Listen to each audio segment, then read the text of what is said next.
every Airbnb host loves peak season. They love the high season. They love when the bookings are coming in, profits are high, income is coming in, everything's great, making a lot of money, helping a lot of people. But what about the slower seasons?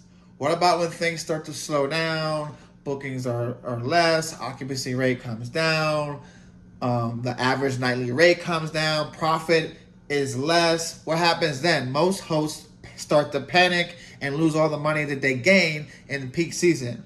I'm going to show you in this video, step by step, what I'm doing to prepare for slow season so I can stay profitable all year round. My name is Jamal Lawson.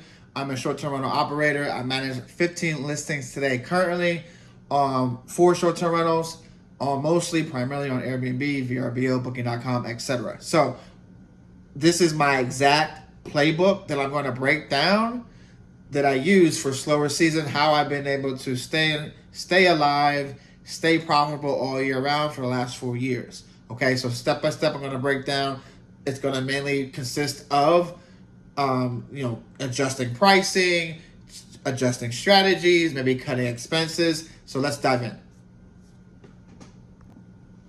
Okay, so the first thing that I do typically in my season where I'm located, summer, spring and summer is primarily the peak season. And then it starts to, I'm in the Midwest, so it starts to die down when it starts to get colder. So October-ish, really November to like the end of February, March is pretty much slow season. Now, I don't see much of that because of the strategy, right? So, and like end of August, mid to end of August, early September, I'm looking at, okay, what's October or November look like?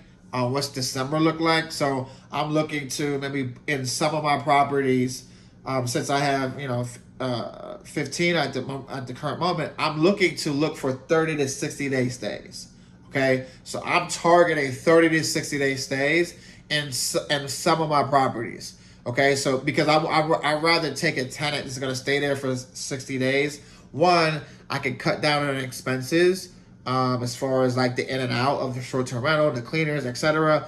We could place somebody in there for the next 2 months and you have rent covered, okay? So I like to do that on a percentage of my portfolio, not all of them, but most of my apartments mainly. I like to, let me place a midterm tenant. Let me market to somebody that needs a place to stay for 30, 60, or 90 days. So I'm starting to do that August, September.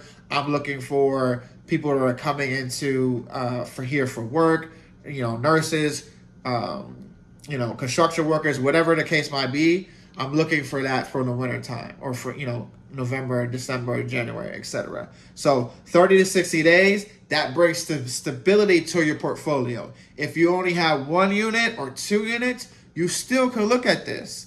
Look at your market, understand your market. If you understand what's peak season, understand the seasonality of your market, and prepare. If you have 2 units, maybe one you look for a midterm and the other one you do short term. But you just want to be smart about that. Next thing I'm doing, I'm making pricing adjustments. I'm lowering my rates. I'm not scared to lower my rates. I understand the market. I understand the seasonality. I'm not going to keep my rate. Well, this is my rate and this is the rate I need to be profitable. If you guys, especially if you're doing Airbnb arbitrage, right? You have expenses, you have rent to pay. Okay, so I'm lowering my rates in slow season. So the big difference, here's some game. Okay, the big difference in peak season, my rates are increased. Okay, I am okay waiting, and I'm okay being the last on market to get booked. Okay, at its peak season, I know I'm going to get booked at some point. In slower season, I want to be the first to get booked. That's a tip. That's some game. Slow season, first to get booked. That means, especially if you're playing the Airbnb game, you got to be okay lowering some rates, lowering the costs. You want to get booked. The booking revenue will add up so that you can pay your rent and then still have profit. Okay?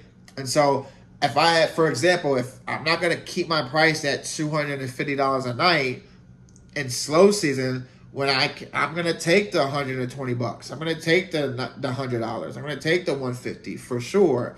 I'm gonna gradually lower my rates, and two, I can scoop up bookings so that I can get through the slow season and be profitable. So I'm making price adjustments all year round, but we're also making seasonal adjustments. So know your market, know your season, know if that applies to you. That's how I'm preparing for slow season. So let me go back. How am I getting 30, 60, 90-day stays, right? So I'm not just so for slow season, I'm not just using Airbnb and whatever channel manager you're using. I'm at the point where I use several channel managers so that I can market to different type of travelers. I'm also going to get on outside of the channel managers like Booking.com and Google. I use, just to be clear, I use Airbnb, I use Booking.com, I use Google Vacations, and I use VRBO. So I'm giving myself 4 channels, 4 opportunities to be seen. And so this is helpful, particularly during slow season when other hosts might be using one channel. Okay, so that's a tip as well. We can use different channels. I like to use Zillow because if I can pick up, like I said, if I can pick up a long-term stay, I'm going to market the property as a furnished rental on Zillow. I'm going to market on Furnished Finder.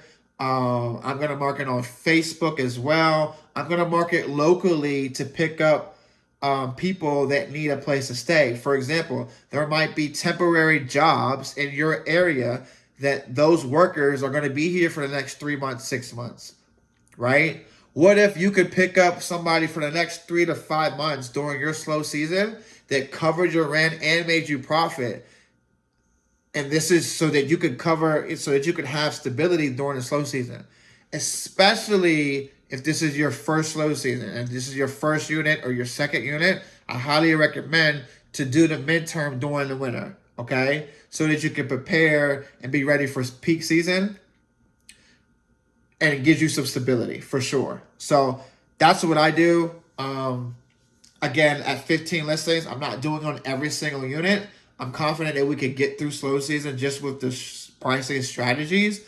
But I would say 30 to 40% of my listings, I want to get a midterm tenant, particularly. So look at your portfolio, look at your situation. Every situation is different, but I'm using other channels and I'm using other strategies to get bookings. So my last tip would be cut the fat, right? It sounds crazy, but cut the fat. Sometimes you got to cut expenses. And so our jobs as a host, if you're an Airbnb host, if you're getting into this, the Airbnb host game, is you got to get through every season.